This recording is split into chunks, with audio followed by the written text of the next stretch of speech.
په افغانستان کې د پانګونې پراختیا د اقتصادي ودې، کاري فرصتونو رامنځته کولو او د خلکو د هوساینې لپاره ځانګړی اهمیت لري. په همدې لړ کې په کندوز ولایت کې د سوداګریزو مارکیټونو د جوړېدو کارونه پیل شول چې د سیمه‌ییز اقتصاد د پیاوړتیا ترڅنګ د خلکو لپاره د زرګونو کاري فرصتونو زمینه برابروي. د ریاست الوزرا اقتصادي مرستیال ملا عبدالغني برادر په کندوز کې د سپین زر سوداګریزو مارکیټونو د جوړېدو پرانسته وکړه. نوموړي وویل د خصوصي سکتور پانګونه د هیواد د اقتصادي ودې مهمه برخه ده او په دې سره به د ناخالص تولید صنعت او صادراتو کچه لوړه شي. په دې ویاړم چې نن په کندوز ولایت کې د عامه او خصوصي مشارکت پر بنسټ د پانګونې د درو مهمو پروژو د افتتاح په غونډه کې ګډون کوم. قدرمنو حاضرینو، د هیواد په هره برخه کې که په هره کچه پانګونه د اقتصادي ودې او پراختیا له اساسي عواملو څخه زیاتوي، کاري فرصتونه رامنځته کوي او په ټوله کې ورسره د هیواد عاید زیاتیږي چې په پایله کې د هیواد د خلکو د اقتصادي او اجتماعي رفاه په تأمین کې مؤثر ثابتیږي.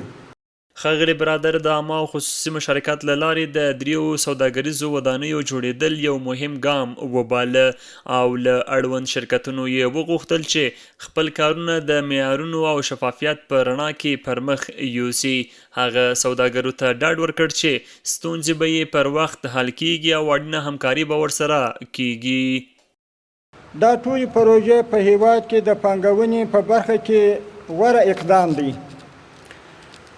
چې تولیدي او خدماتي ظرفیت به ورسره لوړ شي. د تولید له پانګونې په برخه کې غوره اقدام دی او عوامل به اغېزناکه ګټه واخیستل شي. ګڼ شمېر هیوادوالو ته به کاري فرصتونه وموندل شي او په ټوله کې به د هیواد له اقتصادي ودې سره مرسته وکړي. د افغانستان اسلامي امارت په استازیتوب ټولو سوداګرو او پانګوالو ته د تل په څېر ډاډ ورکوم چې د ټولو ستونزو ته به مو په وخت رسیدګي کیږي او د نوي فرصتونو په موندلو او د کاري زمینې په برابرولو کې به درسره لازمه همکاري انشاءالله کیږي.